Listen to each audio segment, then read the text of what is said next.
Hello friends, bright maths में आपका स्वागत है।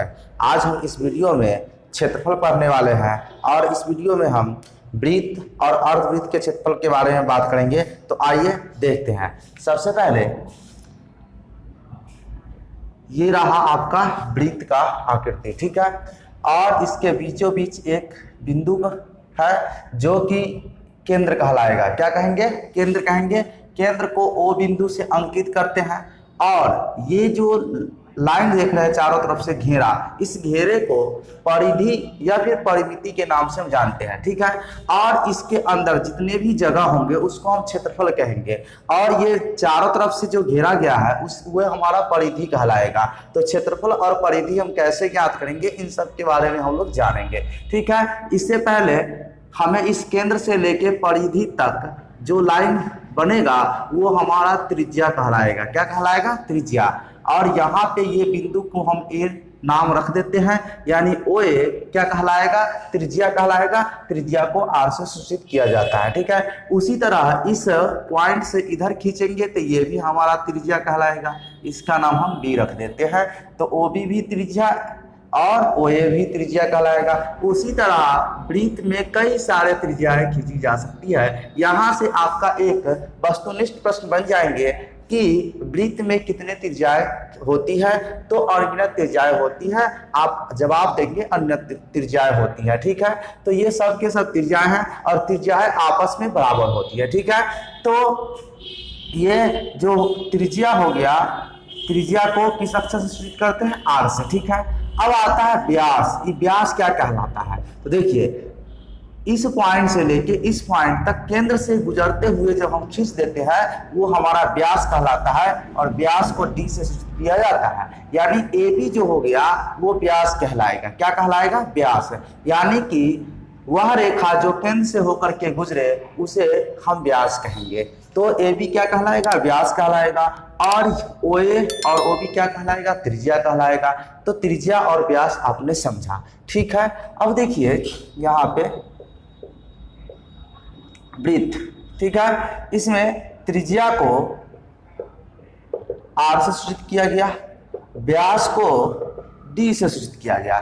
जरा सा आप ध्यान देंगे यहाँ पे तो देखेंगे कि ये भी आर ये भी आर, यानी व्यास 2r के बराबर होगा। यानी कि यहाँ पे व्यास निकालने के लिए आप फॉर्मूला यूज कर सकते हैं 2r, यानी कि 2 गुने त्रिज्या। इसको शब्द में भी हम लिख देते हैं ताकि वस्तुनिष्ठ प्रश्न आपको हल करने में आसानी होगी या खाली जगह जैसे सवाल होते हैं उन सवालों में भी आपके लिए सुविधा होगा, ठीक है। तो व्यास बराबर क्या हो जाएगा?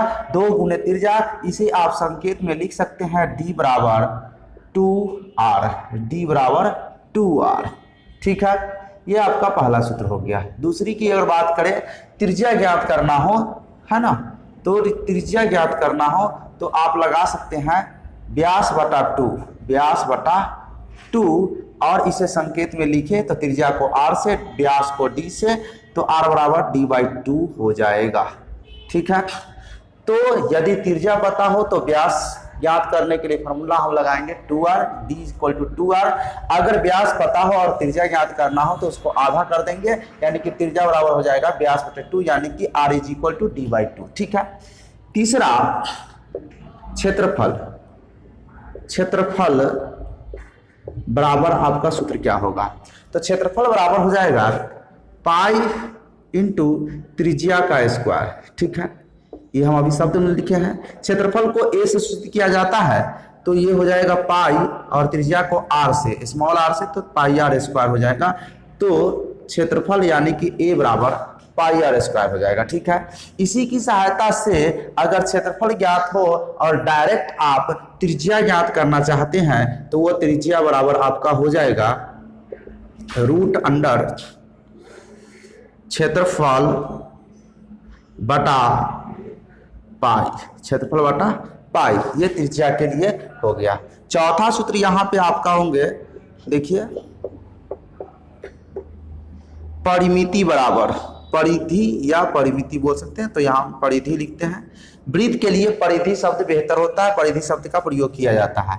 तो परिधि बराबर हो जाएगा 2 गुने 2 पाई गुने त्रिज्या, 2 पाई गुने त्रिज्या।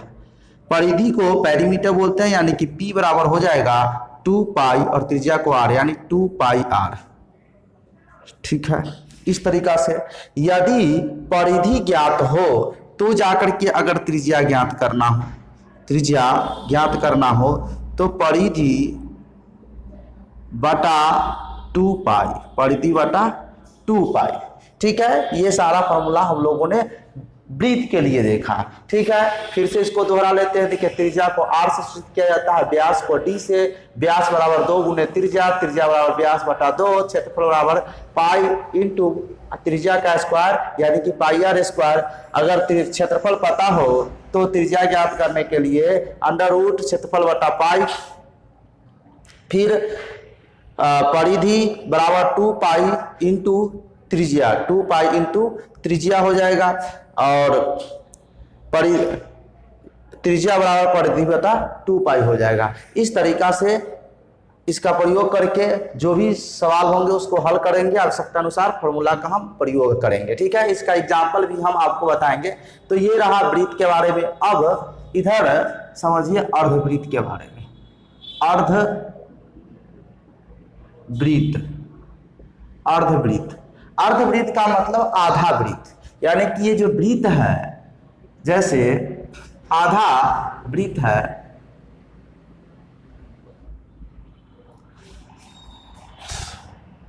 ये आपका आधा वृत्त कहलाएगा। ठीक है, इसके बीच में ये केंद्र हो जाएगा, ये त्रिज्या है आपका, ये त्रिज्या है। ठीक है, ये ए है, ये ओ है, ये बी है, दोनों के दोनों त्रिज्या है।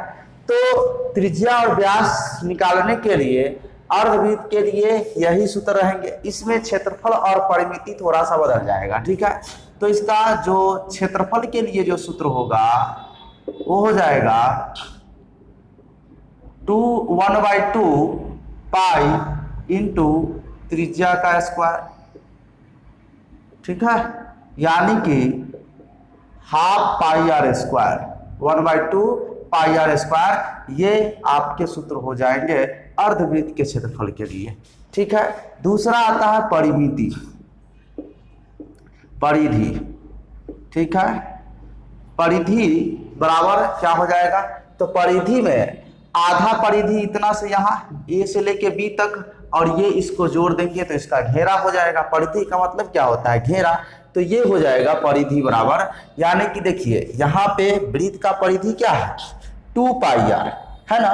तो पूरे वृत्त का परिधि, पूरे वृत्त का घेरा 2 पाई R। तो मान लीजिए कि आधा अगर करेंगे तो आधा ये वाला घेरा हिस्सा आएगा। ठीक है, तो इसलिए ये आधा घेरा का जो होगा वो पाई R होगा। क्या होगा, पाई R, और ये 2R है, इसमें 2R जोड़ देंगे। ठीक है, तो परिधि हो जाएगा क्या कि पाई R प्लस 2R। अगर इसी में अगर हम R कॉमन ले ले तो पाई प्लस 2 इंटू R, यह सूत्र बन जाता है। ठीक है, तो परिधि बराबर पाई R प्लस 2R या फिर पाई प्लस 2 इंटू R। ठीक है, यह सूत्र का आप प्रयोग करेंगे। ठीक है, तो अभी आपने वृत्त का सूत्र और अर्धवृत्त का सूत्र जाना। अब एग्जाम्पल समझते हैं। देखिए, इसमें एग्जाम्पल नंबर 1 ये रहा कि वृत्त की त्रिज्या यानी कि R 7 सेंटीमीटर है, 7 सेंटीमीटर है। तो नंबर 1 कह रहा है कि क्षेत्रफल क्या होगा, नंबर 2 कह रहा है कि परिधि क्या होगा। ठीक है, ये 2 बातें पूछी है। ठीक है, तो हमने आपको बताया कि वृत्त का क्षेत्रफल बराबर क्या होता है, पाई R स्क्वायर होता है। ठीक है, तो क्षेत्रफल बराबर जो फॉर्मूला है वो लिख लेना है पाई R स्क्वायर। ठीक है, एक बात हम आपको और बता देते हैं कि देखिए पाई का जो मान होता है वो 22/7, 22/7, और एक जो वैल्यू होता है वो 3.14। ठीक है, जब तक प्रश्न में पाई के बारे में कुछ नहीं कहा जाए तब तक आप पाई का वैल्यू 22/7 रखेंगे।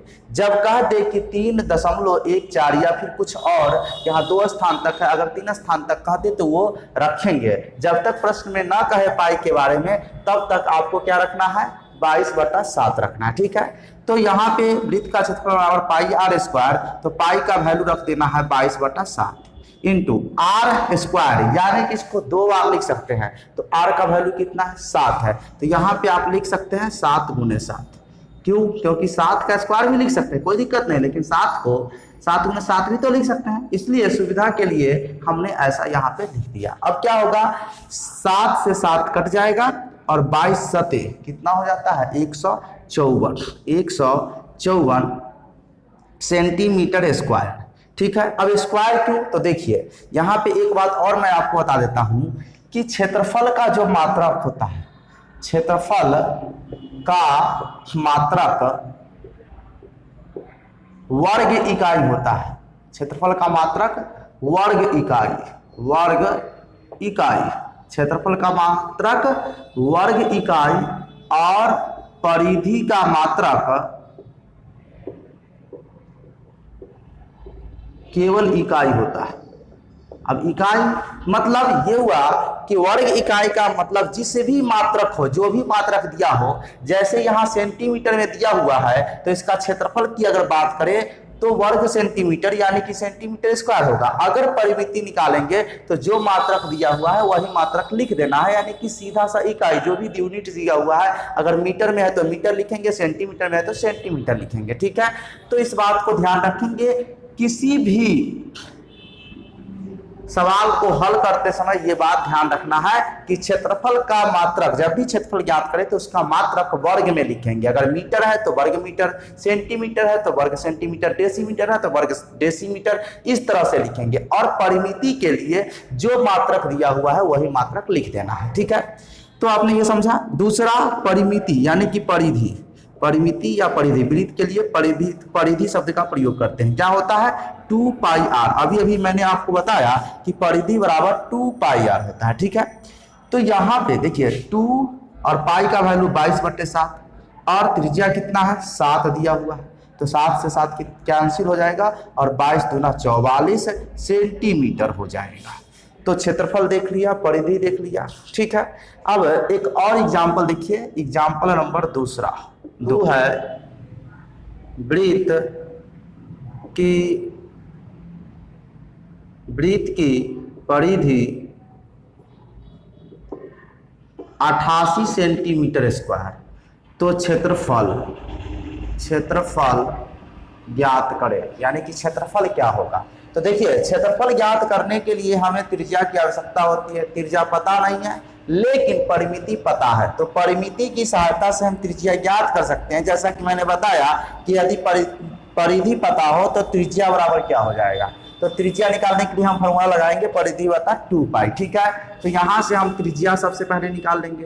त्रिज्या बराबर परिधि बटा 2π होता है। ठीक है, 2π, यहाँ पे परिधि कितना है, 88 दिया गया है, 2 का 2 और पाई का मान 22/7 रख लेना है। ठीक है, यहाँ से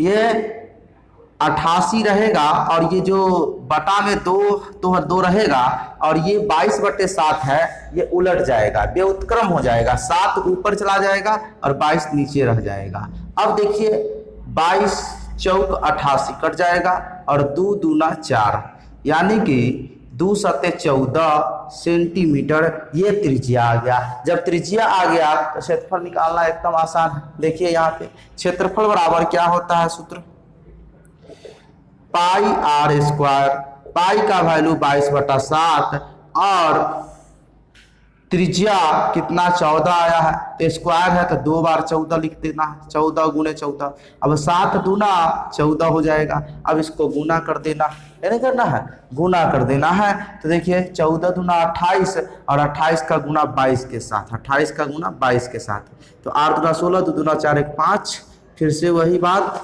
और इसको ऐड कर देना है। तो 6 6 5 11, 5 1 6, यानी कि 616 कितना आ गया 616, और चूंकि क्षेत्रफल है तो मात्रक वर्ग में लिखना है, सेंटीमीटर में दिया गया है तो सेंटीमीटर स्क्वायर हो जाएगा। ये इसका आंसर हो जाएगा।